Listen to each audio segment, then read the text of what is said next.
যদি বিএনপির লোকরা প্রস্রাব করে একমাত্র, তাহলে প্রস্রাবের তোরে ভেসে বঙ্গোপসাগরে গিয়ে পড়বে। সবকিছুর একটা সীমা থাকতে হবে।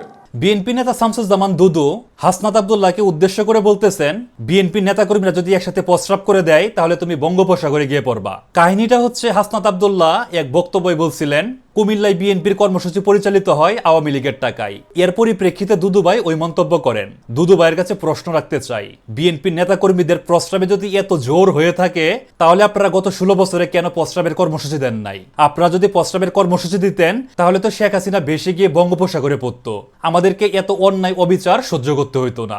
আপনারা বারবার বলতেন ঈদের পরে আন্দোলন, ঈদের পরে আন্দোলন। এত আন্দোলন সংগ্রামে তো দরকার ছিল না। গত 5ই আগস্ট যে রক্তক্ষয়ী অভ্যুত্থান হয়েছে সেই অভ্যুত্থানেরও দরকার হইতো না।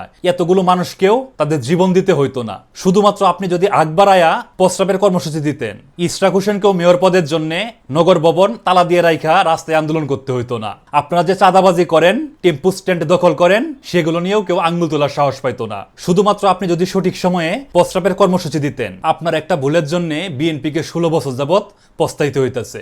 শেখ হাসিনা বিদায় হওয়ার পরেও এখন নির্বাচনের জন্য হাত পাততে হইতাছে। যদি আপনি সঠিক সময়ে সঠিক সিদ্ধান্তটা নিতে পারতেন তাহলে আপনাদেরকে 16 বছর পস্তাইতে হইতো না, নির্বাচনের জন্য কারো কাছে হাতও পাততে হইতো না। যেহেতু এতদিন দিতে পারেন নাই, দয়া কইরা এরকম কর্মসূচি আর দিয়েন না, কারণ দেশে এমনিতেই বন্যার আশঙ্কা করা হচ্ছে। আপনারা যদি এর মধ্যে আবার প্রস্রাবের কর্মসূচি দেন তাহলে আমাদেরকে হাবুডুবু খায় মরতে হবে। ধন্যবাদ সবাইকে।